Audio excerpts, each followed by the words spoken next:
Thanks for watching EWTN News Nightly. I'm Jason Calvi, in for Lauren Ashburn. The U.S. government says a missing American journalist is still alive.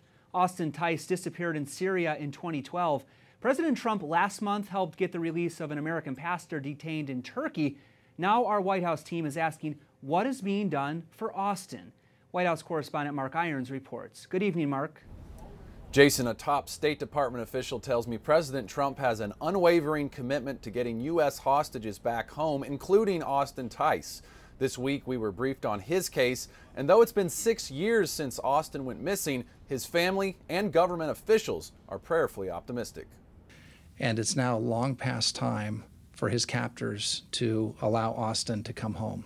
Robert O'Brien speaking this week at the National Press Club. The special presidential envoy is trying to free nearly 20 Americans held hostage overseas, including Austin Tice. I want to make it very clear that the United States government believes that Austin Tice is alive. Tice disappeared on August 14, 2012, after covering the conflict in Syria. That's where investigators believe the American journalist is still being held. Frequent intimidation, arrests, abductions, and murders constitute a horrendous environment for the media.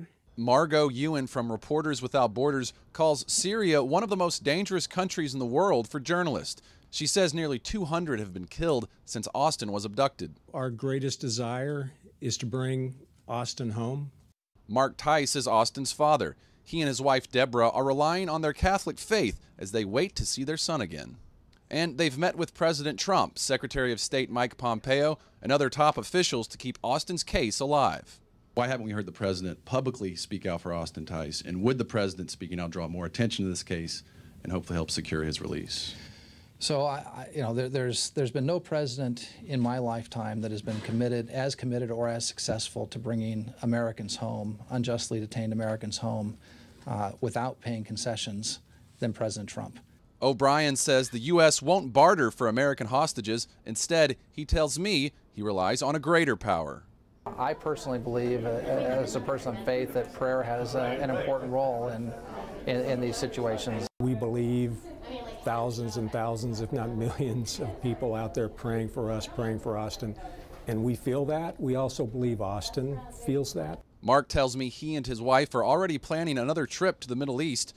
They want to try to reach out to those holding Austin captive. Want to be great if he's home for Thanksgiving. Want to be great if he's home for Christmas. Despite the years that have passed, the Tice family remains optimistic. Our level of hope doesn't ever waver. I mean, we are constantly hopeful. Fellow journalists are helping coordinate a night out for Austin Tice on May 2nd next year. They hope participating restaurants will donate half their venue to the Austin Tice Fund. The money will be used to increase the reward leading to his safe return, and that's on top of the $1 million reward the FBI has already offered. Jason? White House correspondent Mark Irons. Thanks, Mark.